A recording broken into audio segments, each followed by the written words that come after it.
Hi, Sam. Yeah, hey, welcome Hi, to the Sam. podcast. Yeah. Welcome to the podcast. Guys, I have another guest. Yeah, thanks for having me, guys.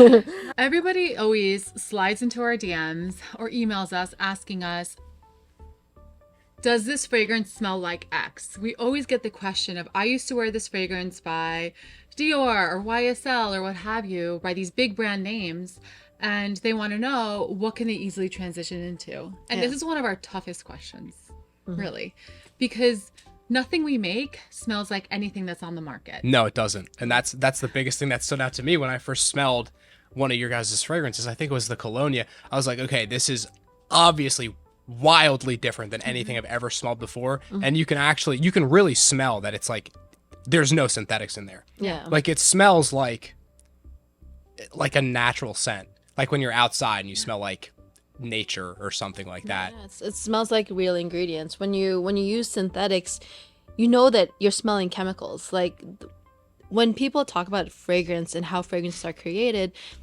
it's often not talked about how they're created with chemicals and ingredients from petroleum. Like the fragrance industry is a chemical industry. Yeah, it's a chemical company. We worked for a chemical company. Yeah. And that's how it's classified. Yeah. And that's fine. But, really at the end of the day, I think what a lot of people don't realize either is that all the fragrances on the market, and there's thousands and thousands. They're that are repeated. launched. They're all derivatives of one another. Yeah. And why is that? Because you have these big companies that don't want to take a risk of putting money into a launch that they don't think is going to do well. So what do?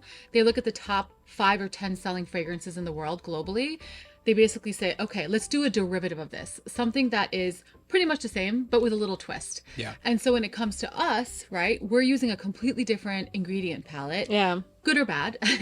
And that's one of our limiting factors, is that we literally cannot make the same fragrances. So our fragrance development process is completely different. We have a completely different ingredient point of view. But that's great because that enables, Exactly. because of what you said with, them just recycling all the fragrances, everybody smells the same. Yeah. We do.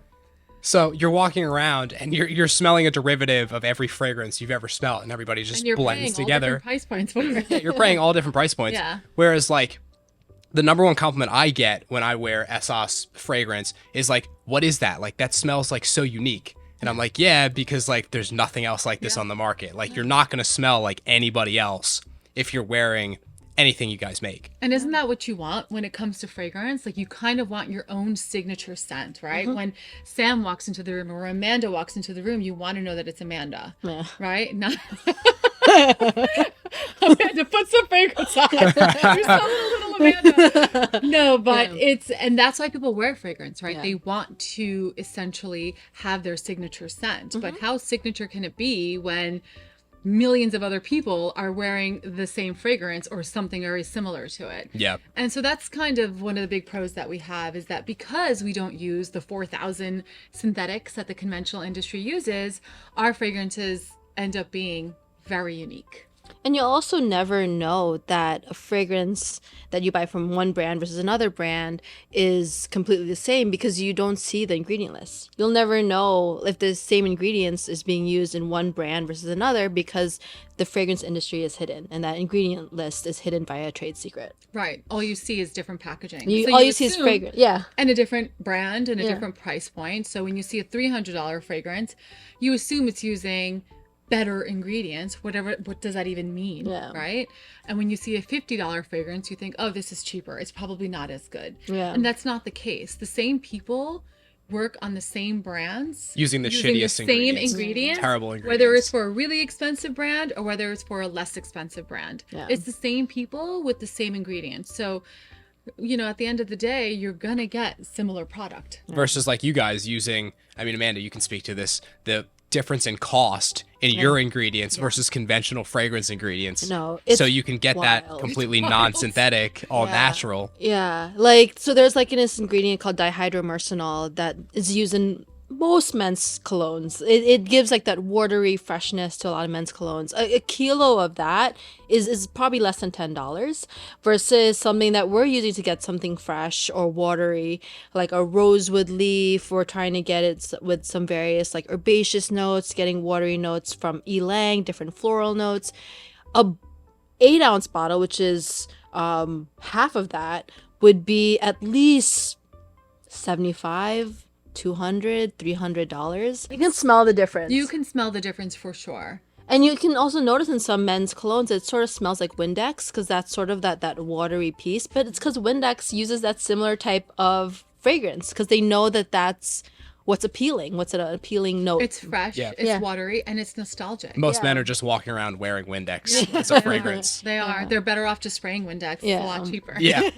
Yeah, literally. Yeah, ingredients when it comes to naturals versus synthetics, you can't even compare. They're not even the same category. Synthetic fragrance can be pennies for kilos of ingredients versus naturals, which is easily $300 for the smallest amount. And on top of that, organic. On top of that, 'Cause organic. We don't just buy any naturals. We carefully select organic. We make sure that our processing is very clean too. We make sure and we vet all of our suppliers that they don't do hexane extraction or any really heavy chemical solvent extraction. So it's a really vetted process, and people always question, the price, but it's very expensive to do the way we do things. Yeah, especially so vanilla. The reason why vanilla is so expensive is because it's like hand pollinated. There are farmers that are choosing every single vanilla bean that's being picked. Then they're also hand pollinating to make more vanilla. So it's a very labor intensive process to make sure you get the highest quality ingredients versus making vanillin in like a lab, which can be easily reproduced by the tons. Exactly. And vanilla is, by the way, a spice. Yeah. And it's the second most expensive spice in the world, which is an interesting fact. Yeah. And so, it's very laborious. It's very expensive. It's also very difficult to get ethically sourced. Yeah. So not all vanillas are created equal. We get our vanilla from Madagascar, ethically sourced from small farmers.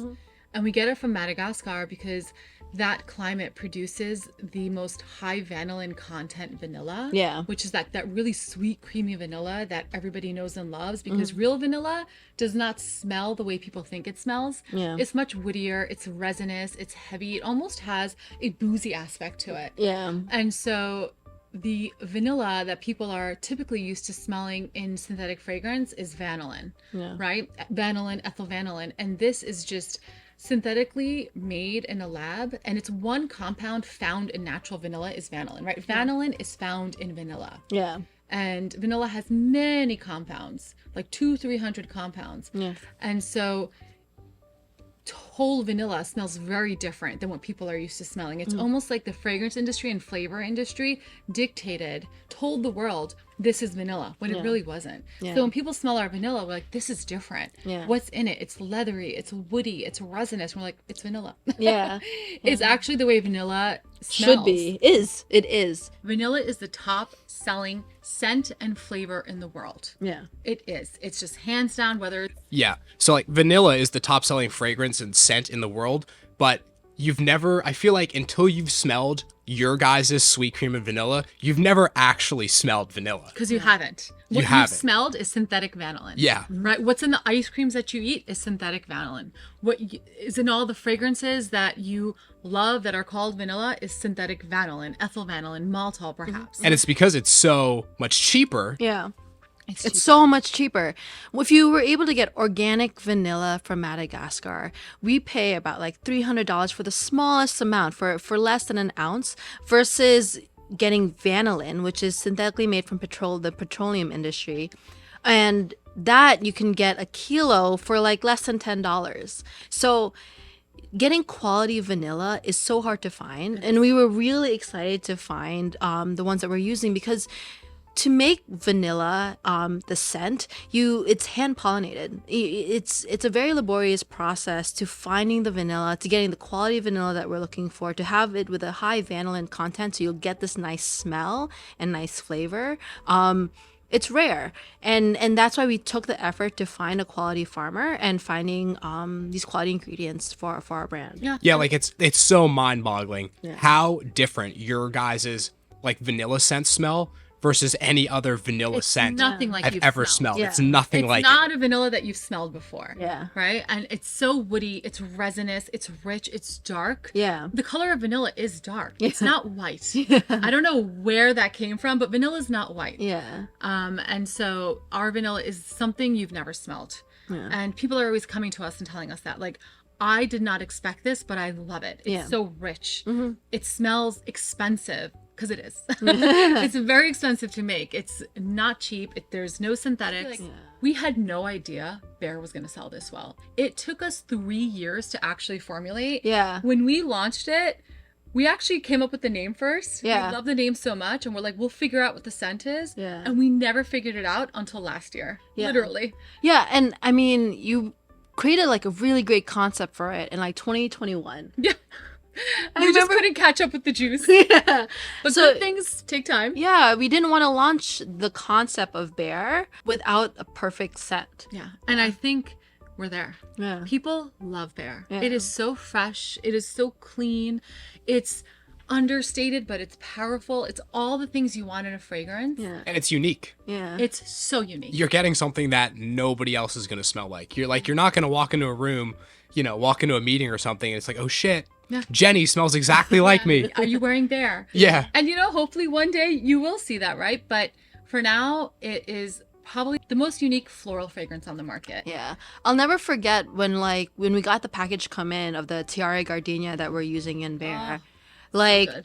I remember us opening the container and we're like, Crying. wait, this is actually something special that we've never had before. We were so excited. We kept on smelling it. We were like, what do we pair this with? Do we pair it with a citrus? Do we pair it with tonka? Do we pair it with orris? We made hundreds of different blends until we were able Thousands. thousands. Fast forward 2.5 years later, finally figured it out. And And I think what's so unique is that there are only 8 ingredients. yeah. It's not like it took us 3 years and 5,000 different ingredients. It's 8 ingredients. It's so simple. It's so pure. And that's exactly how it smells. Yeah. It smells like you, but fresher and cleaner. Yeah, simple And just a little quality better, ingredients. you know? Yeah. Blending like organic bergamot, organic ylang ylang, getting this really precious orris root that Oh, it's the best. takes years to harvest, but it makes our musk without using the heavy polycyclic musks that are used in the industry, like using orris in a very different way. I think that was one of the biggest challenges. People want their fragrances to last. Yeah. And so when you talk about naturals, right, they biodegrade. They Yeah. don't last forever. Yeah. And so we had to look at natural ingredients in a completely different way.